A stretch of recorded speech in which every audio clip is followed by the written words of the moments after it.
Olá, seja bem-vindo. Esse daqui é o comentário da lição da Escola Sabatina, produzido pela gente aqui da Igreja do Parque Arariba, ou melhor, do Distrito do Parque Arariba. Eu sou o Pastor Lúcio e nós vamos comentar aqui um pouquinho sobre esse dia especial da lição da Escola Sabatina, a semana especial. Essa aqui é a lição da Escola Sabatina que eu sempre convido você a estudar junto comigo, falando exatamente sobre o livro de Êxodo. O meu convite é para que você tenha a lição da Escola Sabatina e tem várias formas que você aí pode e deve fazer para ter a sua lição da escola sabatina. Daqui a pouquinho eu comento um pouquinho mais sobre como tê-la, mas o meu convite para você se estende a várias formas de estudo. O importante é que você estude a lição da escola sabatina. Conversava essa semana com um amigo e ele me falava aqui sobre as razões pelas quais ele estudava a lição da escola sabatina, mas a principal, a mais legal, que me tocou o coração, foi que ele usava a lição da escola sabatina para fazer o matinal, o estudo matinal, ou seja, gastar um tempo com Deus, aprendendo sobre Jesus, aprendendo sobre as coisas boas do Evangelho a partir da lição da escola sabatina. E como é que eu faço isso? Pegando minha lição todos os dias, estudando ela, e aí você, obviamente, vai aprender cada vez mais sobre o conteúdo bíblico. Muito legal, isso aqui é um projeto maravilhoso que a Igreja Adventista tem, que já funciona há 150 anos, onde a gente aqui abre a lição, ou a gente abre a Bíblia a partir da lição da Escola Sabatina. Esse é um convite para você que está aí em casa para desenvolver esse hábito da leitura. Essa é a primeira coisa. A segunda coisa, desenvolver o hábito da leitura da Bíblia, porque é muito importante você ir para lá. Na lição da Escola Sabatina essa semana, nós vimos aqui muitos textos que a gente deveria ter lido sobre esse estudo especial. E aqui, ó, só na lição de sábado, para você saber, lá no finalzinho dela tem leituras da semana. Êxodo 21, Êxodo 22, Êxodo 23, 2 Reis no capítulo 19, Mateus no capítulo 5, Romanos no capítulo 12, Mateus no capítulo 16. Todos esses textos falam exatamente sobre o que nós aqui precisamos saber e aprender. E eu já falei, já repito muitas e muitas vezes, para mim o melhor jeito de você estudar a lição da escola sabatina é ou você tendo a sua lição em mãos, você tendo ela aqui física, ou então você ouvindo o meu chamado para você que já está aqui na lição número 8, como a gente está, e você ainda não tem sua lição, então você vai no comentário fixado, ou melhor, na descrição do vídeo, desse vídeo aqui, e você vai encontrar ali alguns links para que você possa clicar e baixar a sua lição da escola sabatina. Aqui está a minha lição, é aqui que eu estudo, é a partir de dispositivos virtuais como esse. E se você bem se lembrar aqui, ó, aqui estão as capas das últimas lições da escola sabatina. Nesse ano nós tivemos uma mudança no estilo da capa, mas olha só, olha as antigas aqui, ó. Olha só que legal. Se você tem aí algum jovem na tua casa, você quer fazê-lo estudar a lição dos jovens, olha aqui, ó. As lições dos jovens, e a que eles estão estudando é essa daqui também, do mesmo texto de Êxodo. Eu vou abrir aqui a dos adultos e correr rapidinho aqui para a lição número 8, melhor, número 9, Vivendo a Lei. E aqui está a lição da escola sabatina para que você também possa estudar. Eu gosto muito de usar assim. Opa, tá quase caindo na minha mão. Eu gosto muito de usar assim porque eu consigo marcar, eu consigo comentar, eu consigo responder as perguntas da lição da escola sabatina. Isso aqui vai me ajudando no estudo para que eu tenha aqui também na minha mente, no meu coração, esse assunto que é tão especial. Então procura a sua lição da escola sabatina, procura um jeito de tê-la. Se você não sabe onde procurar, pode ser no Mercado Livre. Eu vi vendendo isso aqui outro dia, eu já vi na Amazon vendendo, mas o site oficial para você comprar é o site da Casa Publicadora Brasileira, a editora dos Adventistas do Sétimo Dia aqui no Brasil, e ali você encontra esse material, é cpb.com.br, ou então você coloca no Google, né, ali aberto no seu navegador, Casa Publicadora Brasileira. É só isso. E você vai conseguir encontrar, então, um jeito de você comprar a lição da Escola Sabatina. Pastor, não tenho, não quero gastar com isso. Não tem problema. A igreja pensou em você também e desenvolveu uma plataforma, essa que eu estudo, essa que eu uso como base. Eu coloco aqui no meu computador, bem embaixo do celular, onde eu também leio. Olha só que legal. Um tablet, um computador, um celular, todos eles interligados na mesma conta e basta você logar pela conta ou fazer o login a partir da conta do Google, por exemplo, ou então da sua Apple, ou então do seu Samsung, do seu Nokia, do seu, sei lá, qualquer que seja o celular que você tenha, faça login em todos os seus dispositivos com a mesma conta e você vai ter ali à sua disposição a mesma lição, com os mesmos comentários, com as mesmas marcações que você fez durante a semana, todas elas distribuídas pelos seus dispositivos, o que eu tenho certeza que vai te ajudar a estudar a lição da Escola Sabatina. Bom, já te chamei para estudar a lição, já falei o quanto é importante, agora a gente precisa começar então esse estudo da lição da Escola Sabatina de uma forma muito especial, que é orando. Então feche seus olhos, baixe a cabeça, nós vamos buscar ao Senhor em oração. Vamos lá?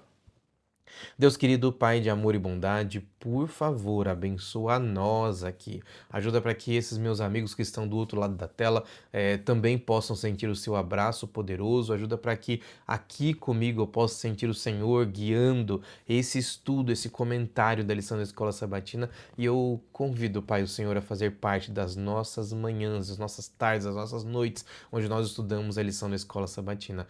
Por favor, Deus, abençoa aqueles que são professores de Escola Sabatina que estão aqui, abençoa aqueles que são alunos, abençoa a todos nós, porque é muito importante aprendermos sobre a sua palavra. É o que te pedimos em nome de Jesus. Amém. Vamos lá? Lição da Escola Sabatina. Eu começo com você para o verso para memorizar e a gente já então entra no comentário específico da lição da Escola Sabatina. Combinado? Então vamos lá. O verso para memorizar de hoje está ali em Êxodo no capítulo 20, nos versos 22 e 23, e ele fala assim, ó: Então o Senhor disse a Moisés: Assim você dirá aos filhos de Israel: Vocês viram que que dos céus eu lhes falei, não façam deuses de prata ao lado de mim, nem façam para vocês deuses de ouro. E é muito interessante que esse texto ele já dá para a gente a deixa do que é viver a lei do Senhor. O título da lição dessa semana que nós estudamos é Vivendo a Lei. Na semana passada, você pode se lembrar aí que Deus então entrega para Moisés duas tábuas de pedra, ou seja, dois pedaços de pedra, escritos ali com os 10 mandamentos, com os mandamentos dele. Só que além desses mandamentos, Deus ainda coloca algumas outras leis que ele então pede para que o povo cumpra. E ao cumprir esses mandamentos, essas novas leis, eles estariam entendendo um pouquinho mais sobre o que é guardar a lei de Deus, ou como é que eles poderiam guardar os 10 mandamentos, porque ao estarem guardando esses próximos passos, eles teriam ali abertos frente a eles, ou então de uma forma mais fácil, eles compreenderem o que era realmente estar ativo guardando os 10 mandamentos. Por isso, eu vou ler aqui para você dois trechos da lição, como se fosse eu falando, mas para você poder entender um pouquinho sobre o que é que Deus gostaria, tá bom? A lição começa falando assim, ó: Deus desejava que o seu povo fosse diferente das nações vizinhas. Ele queria que fosse estabelecido como uma consagrada comunidade de fé sobre a sua liderança e autoridade, e todos estariam sujeitos à sua lei. A lei de Deus, ela revela que quem Deus é, ou seja, a sua bondade, o seu amor, os seus valores, a sua retidão, as suas restrições contra o mal. E por último, o respeito a Deus, ao próximo e aos valores da vida deveriam ser base para o sistema legislativo do povo de Israel. Presta bem atenção. Deus está construindo um povo. Ele chama Abraão e ao chamar Abraão, ele então coloca algumas regras que eles deveriam ser e obviamente Abraão ali começa a seguir cegamente ao Senhor e esse é o chamado dele. A segunda coisa que acontece é que agora o povo é tirado do Egito, onde eles tinham regras completamente contrárias ao que Deus gostaria para eles, ao chamado de Deus. Por isso ele agora convida o povo a ouvir novamente o chamado dele, para que então esse povo voltasse a cumprir as leis do Senhor. Eu já chamei a atenção para você num outro dia aqui, enquanto comentava sobre a lição da Escola Sabatina, que Deus não precisou explicar para o povo sobre o sábado. Eles já sabiam sobre o sábado, porque o sábado não é uma instituição do Sinai. Antes do Sinai, Deus já coloca ali e diz para eles: olha, lembrem-se de guardar o sábado, porque o sábado foi instituído para vocês há muito tempo atrás e essa é uma regra perpétua. Vocês não precisam que eu fique lembrando vocês. Vocês, como filhos de Abraão, precisam seguir esse dia. E além disso, quando eu vou agora, eu entendo Deus dando para Moisés e para os novos livres ali que tinham acabado de sair de dentro da escravidão egípcia, uma forma melhor para caminhar. E qual era essa forma? Além dos 10 mandamentos, ele colocava ali algumas explicações. Eu acho que talvez seja melhor a gente colocar dessa forma, algumas explicações sobre a forma correta de guardar a lei de Deus. E aqui vem o ponto, porque esse conteúdo, essas novas leis, Deus chama de Código da Aliança. Só que não eram novas leis, era simplesmente uma forma de você compreender o que é que Deus estava querendo com aquele resumo, aqueles 10 mandamentos. Afinal de contas, a gente precisa entender um pouquinho que os 10 mandamentos não são a totalidade da lei, mas os 10 mandamentos são um resumo, a forma de Deus colocar da menor maneira possível para que você e eu pudéssemos entender que o amor é que impera. E você vai ver, a gente vai chegar nisso enquanto a gente estiver aqui conversando sobre as formas de viver a lei.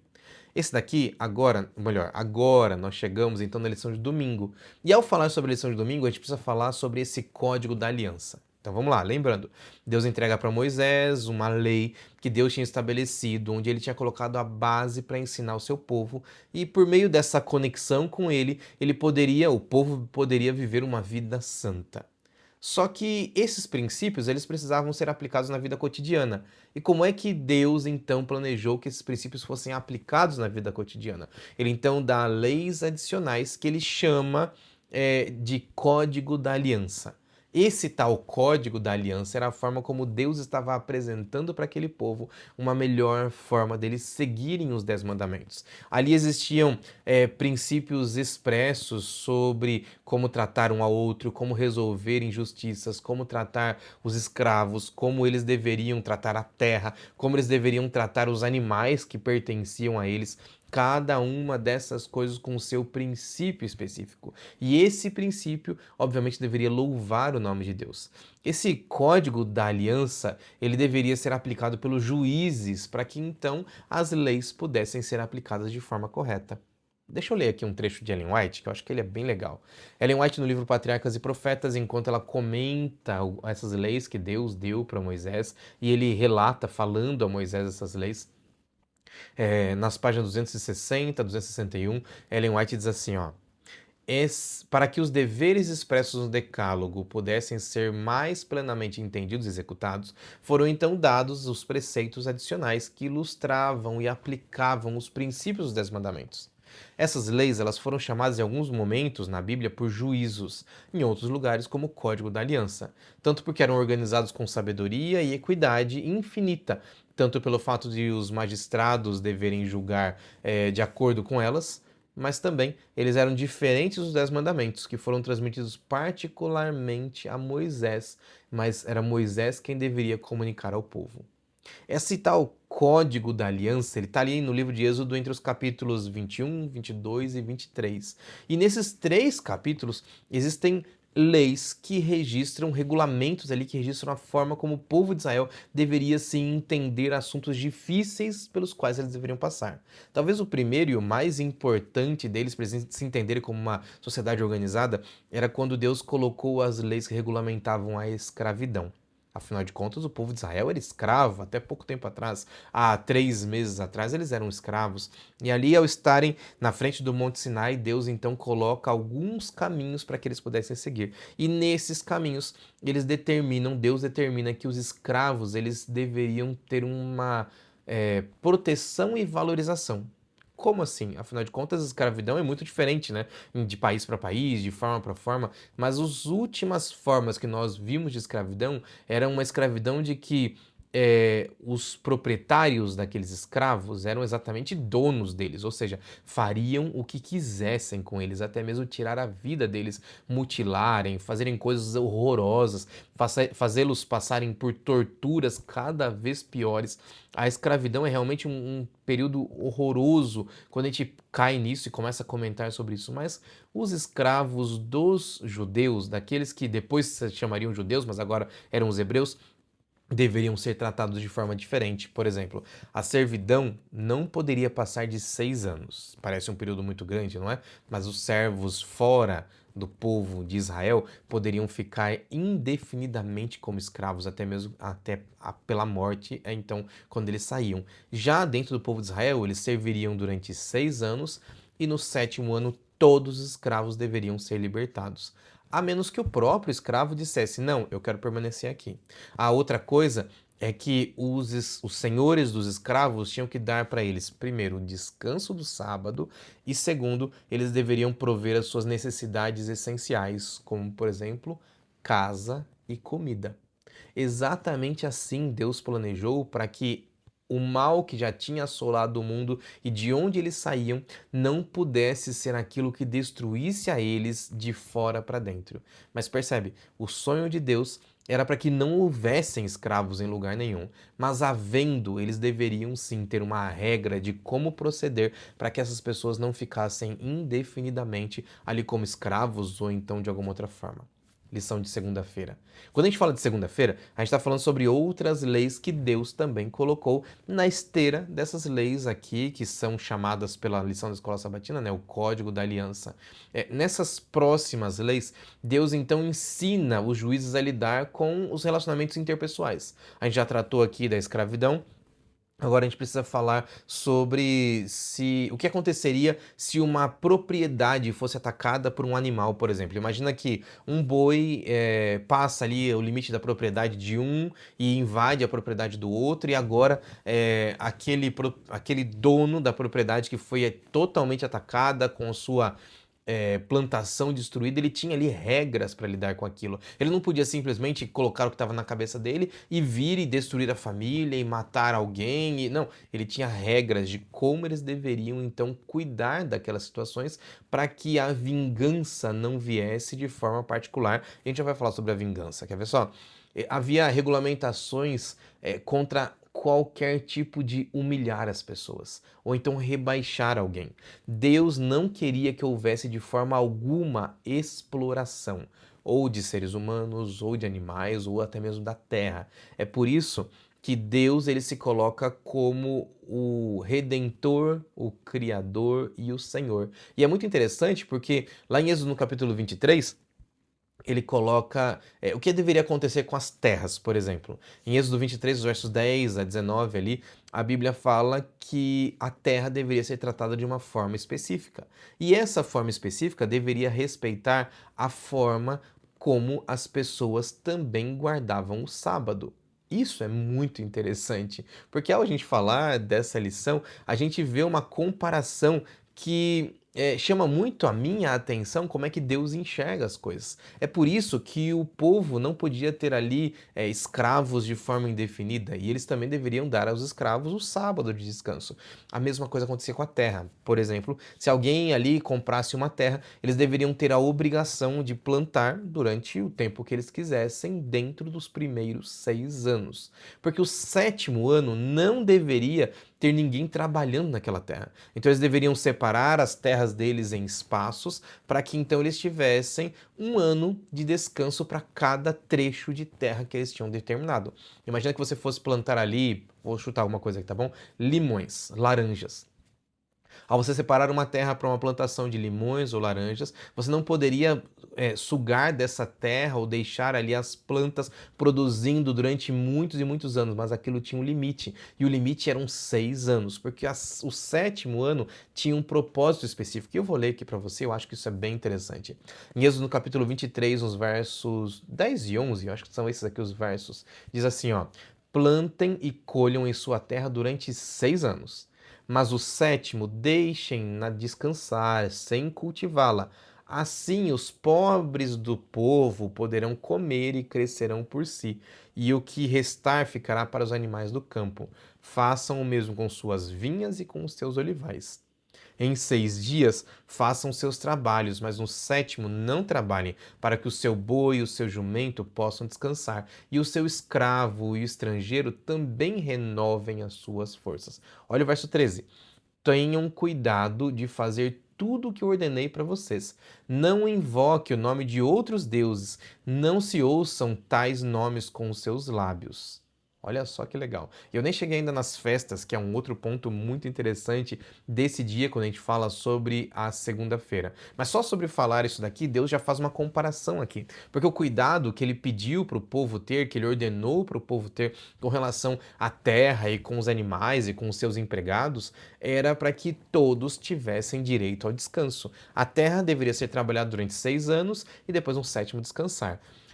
Os animais, os empregados também deveriam trabalhar durante 6 dias e no sétimo dia, o sábado, eles deveriam descansar. Deus é um Deus que prova a cada um de nós que Ele é quem dá pra gente o que nós precisamos. E esse aqui é o chamado de Deus. Afinal de contas, nós somos colocados a serviço do Senhor por muitas e muitas vezes e nós não entendemos que quem dá o sustento pra gente é Ele. E a gente fica aqui se colocando, se debatendo e tentando buscar mais salário, mais trabalho, buscar aí de alguma forma pra gente poder cumprir as nossas obrigações, mas a gente se esquece que quando a gente fala sobre o Senhor, nós estamos falando que é Ele quem dá pra gente o nosso sustento. Afinal de contas, foi Ele quem deu pra mim e deu pra você a sua vida. Foi Ele quem trabalhou na sua família para que você nascesse onde você nasceu. Foi Ele quem trabalhou na sua vida para que você fosse alcançado da forma que você foi alcançado. Ou seja, o Deus que nós conhecemos é Ele quem traz para a gente a oportunidade. E quando Ele traz a oportunidade,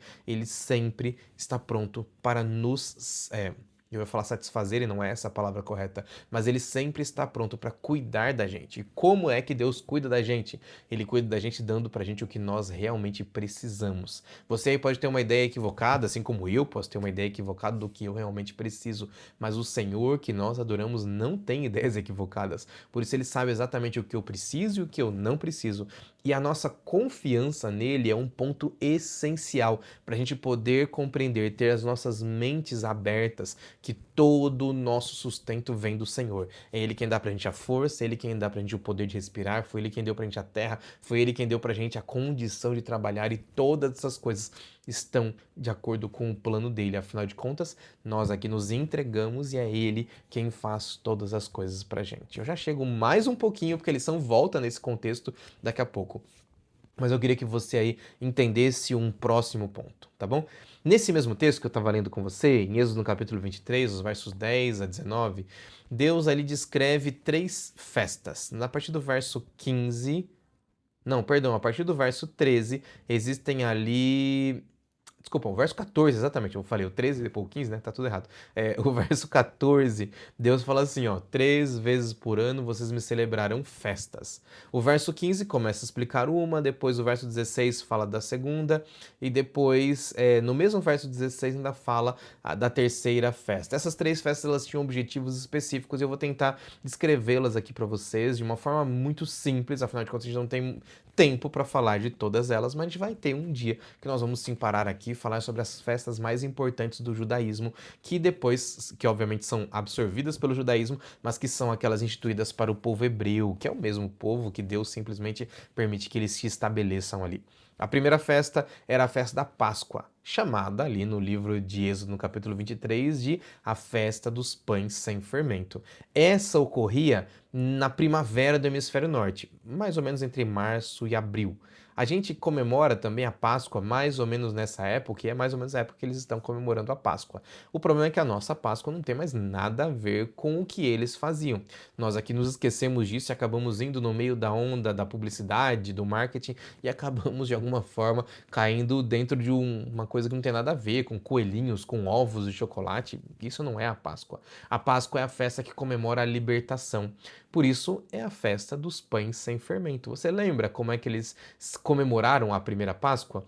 Comendo pães sem fermento com ervas amargas, junto com o cordeiro que Deus tinha dito para eles prepararem. Tinha ali toda uma regra específica. Se você quiser aprender mais sobre isso, tem um vídeo aqui nesse canal chamado A Páscoa, falando sobre o dia que nós estudamos sobre essa lição da Escola Sabatina. Combinado? Vai lá que você vai aprender mais. A segunda festa, que é descrita aqui no livro de Êxodo, no capítulo 23, é a festa do Pentecostes. Ou seja, ela acontecia 50 dias depois da Páscoa. E ela tem dois outros nomes, mas é a mesma festa. A festa da colheita, ou então a festa das semanas, que são 7 semanas depois, ou seja, 50 dias especificamente. E quando eu olho para essa festa, eu tenho ali uma outra descrição que é quando eles agradeceriam ao Senhor pelas colheitas que foram feitas. A primeira festa tinha o objetivo de se lembrar da libertação, a segunda festa tinha o objetivo deles lembrarem e agradecerem pelo presente que é a colheita do Senhor. Eles então começavam a plantar e terminavam nessa festa 7 semanas depois da Páscoa, comemorando ao Senhor sobre as colheitas que viriam e as que já tinham vindo ali no lugar onde eles estavam morando. E a terceira festa, que era instituída para o povo de Deus ali no livro de Êxodo, ou seja, foi o próprio Deus que instituiu, era a festa dos tabernáculos, ou das tendas, ou das cabanas. E aqui eles também se lembravam das colheitas, só que tinha um outro objetivo, que era comemorar a proteção do Senhor. E ao falar sobre essa festa acontecia entre setembro e outubro, ali no outono do hemisfério norte, e eles então comemoravam como Deus tinha protegido eles, mesmo eles estando morando em cabanas, em tendas, porque aquilo significava que essa daqui não é a terra que nós devemos dominar. Aqui não é o lugar onde nós vamos morar, mas o lugar que Deus planejou pra gente é a Canaã. No nosso caso, a Canaã celestial, mas eles estavam almejando ainda chegar na primeira Canaã, que foi o que Deus entregou para eles aqui na terra, terra que mana leite e mel. Terça-feira. Na terça-feira, o subtítulo é o plano original de Deus. E aqui, quando Deus então institui essas festas, ou então quando Deus institui os mandamentos, ou quando ele coloca para eles cada um daquelas regras, Deus tinha o objetivo de mostrar para o povo qual era o objetivo dele. O grande objetivo de Deus era que eles tivessem a mente aberta para compreender como Deus levaria eles até a Canaã celestial, ou a Canaã prometida aqui na Terra. Em nenhum momento existe na Bíblia a descrição de que Deus manda o povo batalhar e vencer por conta própria. Imagina aí, eu de repente resolvo juntar meu exército e agora eu ajunto eles e começo a planejar com eles como é que nós vamos vencer X, Y ou Z país. E ao fazer isso, eu tenho que treiná-los para que eles sejam fortes e corajosos, eles entendam o caminho da guerra, então eles vençam essa guerra. Mas Deus nunca chamou ninguém para que as pessoas vençam a guerra. O chamado de Deus é para que ele vença a guerra. E eu me lembro exatamente de Gideão aqui, porque eu sei que Gideão não está mais aqui no período dos 40 anos, onde eles estão caminhando entre o Egito e Canaã. Gideão já está depois disso, mas Deus é explícito ali no livro de Juízes, no capítulos 14, 15, 16, se eu não estou enganado, quando ele fala assim para Gideão: Gideão, eu vou entregar os midianitas nas mãos de vocês. E Gideão não entende. Passa um tempo e Deus repete para ele: Gideão, fica tranquilo, eu vou entregar os midianitas nas mãos de vocês. Porque quem é que vence as guerras? É Deus. A mesma coisa acontece com o povo de Israel, e Deus tinha feito já várias maravilhas para mostrar para eles nas pragas, por exemplo, quando Deus não pede para que nenhum deles faça alguma coisa, mas Deus simplesmente entrega para eles o Egito nas mãos deles, ou seja, eles tinham que sair do Egito, a porta de saída do Egito, eles então recebem, porque Deus batalha por eles.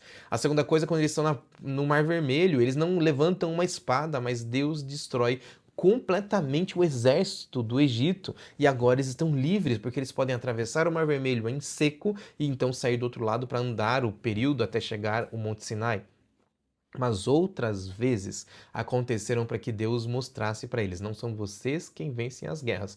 O plano de Deus é sempre que ele vença a guerra. E aqui tem um porém nisso tudo. É que nós, se formos vencer as coisas com nossa própria força, nós vamos acabar entrando num problema de acharmos que nós somos fortes e poderosos. Mas a convivência com Deus mostra que nós somos fracos, que nós somos ruins, que nós não estamos de acordo com o que nós deveríamos fazer, e por isso nós acabamos perdendo as guerras. Mas uma vez que nós permitimos que o Deus Todo-Poderoso faça o trabalho dele, é ele quem vence as guerras pra gente, ele só entrega pra gente porque nós fomos fiéis ao Senhor. Deus, ele promete que expulsaria as nações da frente do povo de Israel enquanto eles estivessem na caminhada, na direção de Canaã, com duas formas. Isso é bem interessante, está ali em Êxodo no capítulo 23, nos versos 27 e 28, ele descreve assim, ó: mandaria diante de vocês o meu terror, que porá em confusão todas as nações que encontrarem vocês.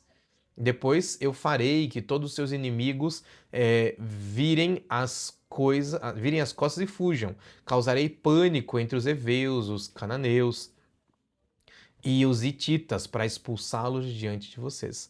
Essa descrição que Deus está fazendo aqui é a forma como ele faria. Afinal de contas, durante os 40 anos que o povo de Israel caminha no deserto, apesar deles não chegarem a Canaã, Deus sempre mandava a história do povo de Israel antes dele. Então, quando o povo de Israel chegava e acampava em um lugar, os moradores da região tremiam de medo, porque eles sabiam que o Deus do povo de Israel era muito forte. A maioria deles simplesmente abria caminho e falava assim: por favor, passem, porque é muito melhor do que vocês atacarem a gente. E a outra forma é que Deus mandava as vespas do Senhor. O que são as vespas? Eu coloquei aspas aqui porque a lição trata com aspas, mas o que dá para entender é que Deus mandaria outros povos para que então aquele lugar por onde eles precisassem passar já fosse destruído, então eles simplesmente dominassem o lugar.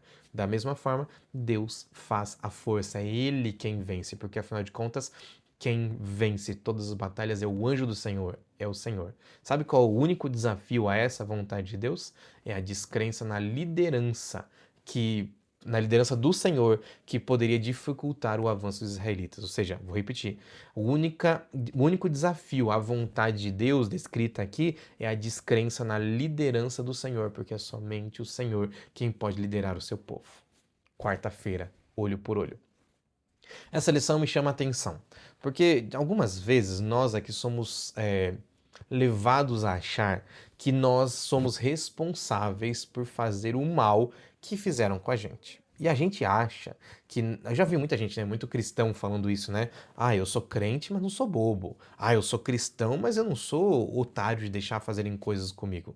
Mas Jesus, lá em Mateus no capítulo 5, no versos 38 a 48, ele descreve assim o comportamento do cristão. Se alguém der um tapa no seu rosto, dá outra face. Se vocês ouviram alguém dizendo assim, olho por olho, dente por dente, eu digo para vocês que é por amor que a gente vence isso. Percebe o que é que Deus está falando aqui, ó, o que Jesus está falando? Ele está dizendo para a gente assim, olha, eu entendo que o mundo por aí prega olho por olho e dente por dente. Mas o que eu, o Senhor, estou dizendo é que nós não devemos nos envolver nesse tipo de coisa. O que era essa lei do olho por olho e dente por dente? Era uma lei chamada de Lei de Talião. Ela estava colocada em alguns lugares, se eu não estou enganado, no governo assírio, que era assim que eles dominavam entre eles ali, né? Se alguém tirasse um olho, se eu fosse até você e ferisse seu olho de forma maldosa, ou com vontade disso, você teria o direito de vir até a minha família e me dominar e tirar meu olho. Então era um olho por um olho, para que isso também não virasse uma bagunça completa. Então eu machuco seu olho, você vem e destrói toda a minha família, toda a minha casa. Aí os meus parentes e amigos então se revoltam contra você e vão aí destroem toda a sua cidade. Então isso ia só escalando a violência. Então a lei de Talião limita a violência para que ela fique ali contida, um olho por um olho, um dente por um dente. É isso que significa essa lei de Talião. Só que Deus descreve de uma outra forma, porque dentro do povo de Israel não deveria existir esse tipo de violência. Se alguém quisesse tomar a justiça pelas suas próprias mãos, Deus se coloca contra essa pessoa. Deus fala assim: a justiça ela não tem que vir de você. Quem faz a justiça é o Senhor. E é por isso que Deus estabelece juízes no povo de Israel, pessoas que deveriam ficar numa posição nas cidades que eles fundassem, para que eles ouvissem aquelas diferenças entre os povos, entre as pessoas que moravam ali, e vamos combinar, vai toda vez que junta duas pessoas já dá confusão. Eu não vou falar mal, por favor, tá? De forma alguma tô falando mal, mas eu morei durante 4 anos no internato junto com vários colegas que passaram no meu quarto. Eu morei sempre no quarto 222 ali em Engenheiro Coelho, no NASP de Engenheiro Coelho, e eu me coloquei à disposição do preceptor para que eu pudesse receber ali algumas pessoas que estavam sem quarto. E eu lembro quanta dificuldade eu tive para poder me alinhar. São pessoas diferentes, de culturas diferentes, de vidas diferentes, de costumes absolutamente estranhos aos que eu vivia, mas que a gente precisa de alguma forma fazer um esforço para poder se encaixar, e algumas vezes não deu certo. Não que eu tenha colocado eles para fora, mas que a gente vivia ali olha, não ficava legal. A gente passava junto durante várias semanas, de repente, ou tudo certo, de repente vinha alguém e aprontava alguma coisa e fazia uma coisa errada. E agora a gente, eu que morei ali durante os 4 anos, eu ficava assim preocupado, como é que eu ia resolver aquilo, até irritado com algumas coisas que poderiam estar acontecendo.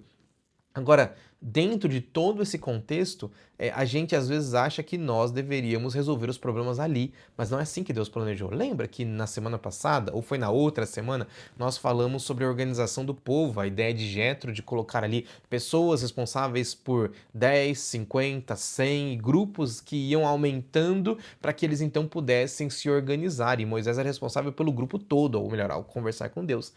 Essa organização instituiu os juízes e Deus então depois coloca a instituição dos juízes como uma coisa certa que eles deveriam fazer. E ao fazer essa coisa certa, eles então se organizam para que as leis do Senhor pudessem ser aplicadas ao povo. Não deveria existir no meio do povo de Israel uma forma de justiça com as próprias mãos, mas tudo deveria ser colocado dentro desse sistema legal, onde as diferenças, as nuances de eu compreendo isso, eu compreendo aquilo, deveriam passar por outras pessoas, para que não acontecesse essa coisa ruim do olho por olho e dente por dente, mas que tudo viesse de acordo com a vontade de Deus. Vou parar aqui e vou te pedir uma coisa, tá bom? Eu já falei até a lição de quarta-feira e você já tá junto comigo nesse comentário até agora. Eu acho que já deu para você colocar aqui um joinha e comentário aqui embaixo, não é? Eu vou saber se você chegou até aqui, na verdade, se você tiver escrito alguma coisa. Então faz um favor para mim, coloca um comentário aqui embaixo, ajuda para que esse vídeo vá mais longe. Como é que você faz isso? Dizendo para o YouTube que esse vídeo é importante. São 3 ações, que é o kit básico do YouTuber, né? 3 ações que você precisa fazer. A primeira delas é escrever qualquer coisa nos comentários. Pode ser um joinha, pode ser aquela mãozinha de oração, pode ser você dizendo, pastor, muito obrigado, ou então dizendo, olha, não gostei disso que você falou, olha, isso aqui que você falou não tá legal. Eu aceito qualquer coisa, não por mim, mas é porque o sistema do YouTube entende quanto mais comentários, quanto mais gente engaja no que você está falando, melhor esse vídeo e mais ele deve ser levado a outras pessoas que estão precisando. Então, cada comentário, normalmente, ali, esse vídeo é mandado para mais 10 pessoas, ou seja, são mais 10 pessoas que podem ouvir sobre o Evangelho de Cristo. Da mesma forma, se você colocar um joinha, você também vai ajudar com que o sistema do YouTube compreenda que esse vídeo deve ir mais longe. Então, por favor, se você ainda não colocou seu joinha aqui, dizendo que esse vídeo é razoável e que esse comentário pode sim de algum jeito ajudar alguém, ou então até mesmo aquele joinha invertido, negativo, pode colocar também, não tem nenhum problema. O importante é que você se relacione com esse vídeo, ou seja, que você diga para o YouTube que esse vídeo é realmente relevante. A terceira forma, eu falei que são 3 coisas, né? São os comentários, são os joinhas ou os likes. E por último, a terceira coisa que você deveria fazer para me ajudar, porque você já tá aqui nesses 36 minutos de vídeo, é que você e eu, ou melhor, que você poderia fazer é compartilhar esse vídeo. E aí, tem um jeito de você compartilhar, se eu não me engano, é nessa altura aqui, ó. Aqui embaixo no vídeo tem alguns símbolos, você deve estar vendo, é o joinha, é o comentário e também tem uma seta que ela faz assim, ó. É uma setinha torta. Essa seta torta significa compartilhar. Quando você clica nesse botão, você tem a possibilidade de copiar o link e mandar no WhatsApp de outra pessoa. Vamos combinar que a forma mais fácil de se comunicar hoje em dia é a partir do WhatsApp. Então, se você por acaso ainda não compartilhou esse vídeo no WhatsApp de algum amigo, de alguma amiga sua, eu acho que você não é bem amiga dessa pessoa aí não, viu? Porque vai ser muito legal se você puder compartilhar, quem sabe, mandando para essa pessoa e dizendo assim, olha, eu gostei desse vídeo, talvez você também deveria assistir. Então, se você quiser, manda, por favor, esse vídeo para alguém. São 3 coisas: curtir, comentar e compartilhar. E se você mandar nos grupos grupos de WhatsApp que você participa, eu sei que tem um monte de gente aí que participa de grupos que só tem bobeira, só tem coisa ruim. Eu sei de você, que talvez que esteja assistindo aqui, que participa só de grupo de família, onde tem piada, onde tem bagunça. Coloca esse vídeo lá também, dizendo, olha pessoal, assiste esse vídeo aqui. Isso não vai só me ajudar a continuar criando esse conteúdo, que eu já tenho a obrigação de fazê-lo, porque isso daqui é um vídeo que passa dentro do canal do YouTube da Igreja Adventista do Parque Araribe, vai para o meu distrito, mas também vai me ajudar a continuar criando conteúdo e enviando isso para mais gente, tá bom? Só um aviso para você, esse vídeo não é monetizado, eu não tô aqui por dinheiro. O importante não é ganhar dinheiro, de forma muito clara eu tô falando para você, porque esse vídeo aqui não vai me gerar renda, mas vai gerar sim conteúdo de salvação. Pregava essa semana na igreja de Jardim Ingá, e eu repeti para eles assim, sabe o que é que muda o comportamento das pessoas na internet? É você aí assistir coisas boas e compartilhar coisas boas. Se você puder também criar conteúdo, mandar para mim aqui no chat, eu vou sim assistir, eu vou sim comentar se for possível, se eu achar que é um vídeo relevante, como eu acho que você deve estar achando, então eu vou também colocar isso para frente para que você também tenha esse conteúdo falando sobre Jesus upado ou levado para cima, para que mais e mais pessoas ouçam falar sobre Jesus, mas fala sobre Jesus, daí vai ser muito legal, tá bom? Falando sobre a lição da Escola Sabatina, existem muitos comentários da lição da Escola Sabatina e todos eles devem ser levados para frente. Se você estiver assistindo algum outro aí, eu sei de alguns, tá? Do Pastor Dudu, o da Novo Tempo, acho que chama Bíblia... É o comentário da lição da Escola Sabatina, fugiu aqui o nome. Não é Bíblia Fácil é o outro programa. Ou então de alguns outros amigos que produzem esses comentários, algumas igrejas específicas que produzem esse comentário. Tem um que é muito bom, chama-se Código Aberto. Eu gosto demais do comentário daquele pessoal. Então, compartilha eles também, curte eles também, comenta naqueles vídeos também, porque você vai estar ajudando esse conteúdo que é de Deus a ser espalhado e não qualquer bagunça que existe aqui na internet. E você sabe o quanto de bagunça, o quanto de coisa ruim tem por aqui. Por isso, não vai nos outros, vai nesses que você vai continuar levando Jesus aonde você estiver compartilhando e mandando e clicando no link, tá bom? Vamos para o último dia da lição. O último dia que a gente comenta normalmente é quinta-feira. E eu vou dar uma esticadinha hoje, eu vou até sexta, tá bom? Que tem só mais um trecho ali para a gente ler. E eu quero que você entenda um pouquinho mais sobre isso daqui. Na lição de quinta-feira, a lição da Escola Sabatina falou sobre a vingança. E aí eu tenho que comentar com você, tá bom? Eu já falei que semana passada, ou melhor, no dia anterior, quando a gente leu ali de quarta-feira, olho por olho, a gente estava falando sobre um plano que o povo lá tinha de não deixar que a violência escalasse demais, mas Deus tinha um outro plano. E o plano de Deus era que a vingança não passasse pelo povo de Israel. Como isso? É que Deus é quem promete fazer justiça pra gente. Não somos nós que devemos fazer justiça. E vingança é uma forma pessoal, particular, de você ser, como é que é? O juiz, o júri e o executor.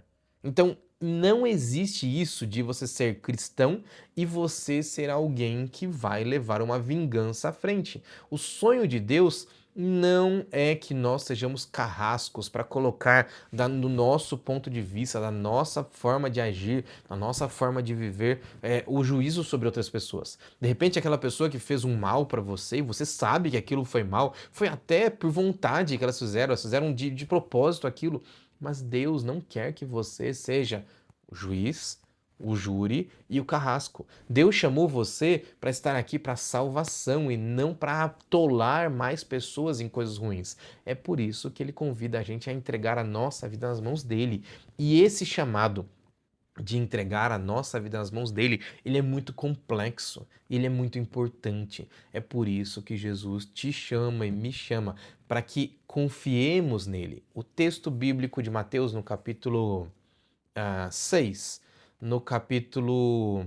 Melhor, no verso... Deixa eu só encontrar aqui onde é que está isso. Aqui, ó, na verdade é Mateus capítulo 16, no verso 27, que fala assim, ó: pois o Filho do Homem virá na glória do seu Pai com os seus anjos, então recompensará cada um de acordo com o que tenha feito. É aqui que eu acredito na minha vingança, é aqui que Deus vai resolver todas as injustiças dessa terra. Ele não nos chamou para resolver injustiças, para resolver problemas, ele não chamou a gente para ficar preocupados em como é que eu vou devolver esse mal que fizeram para mim, ou então qual é a coisa que eu deveria fazer. Não. Deus chamou a gente para que nós pudéssemos viver em amor. E vamos combinar uma coisa? Que o amor altruísta é o resumo da lei de Deus. Amor altruísta, o que é isso?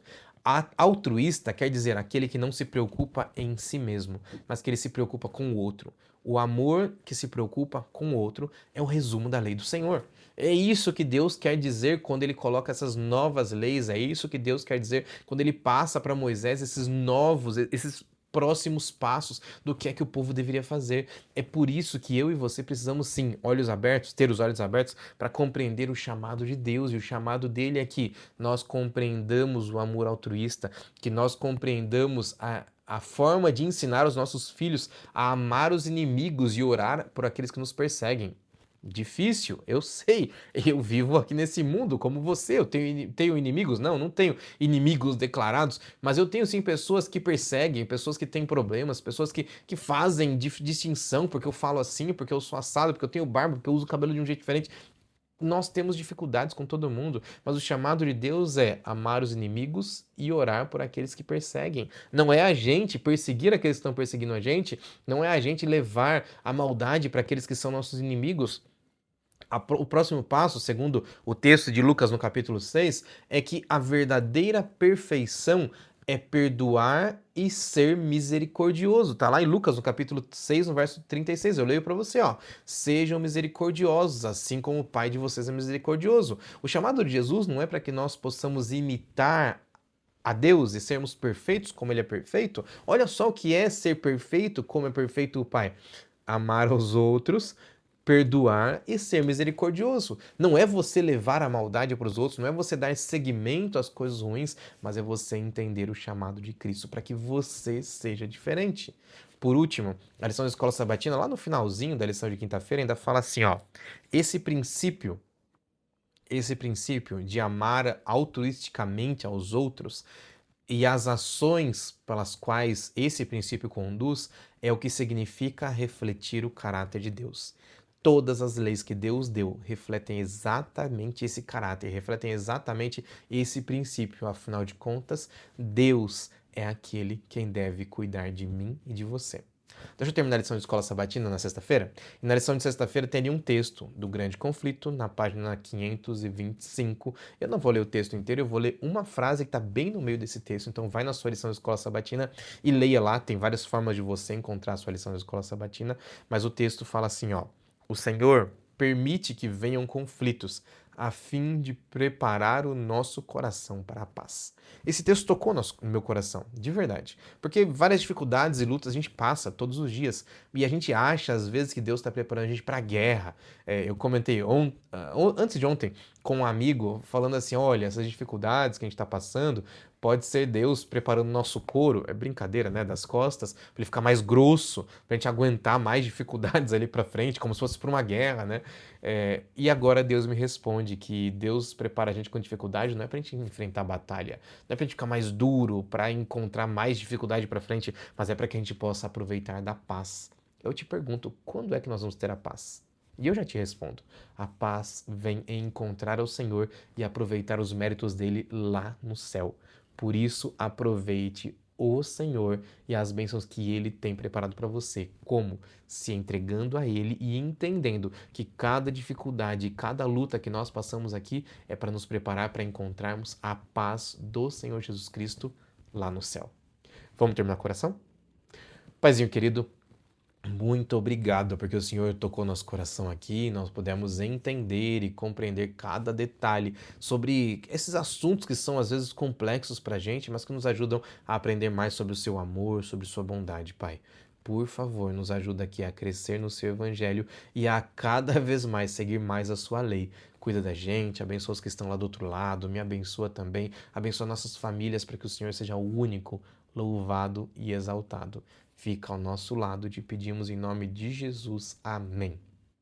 Deus abençoe você, fica com ele até semana que vem. Tchau, tchau.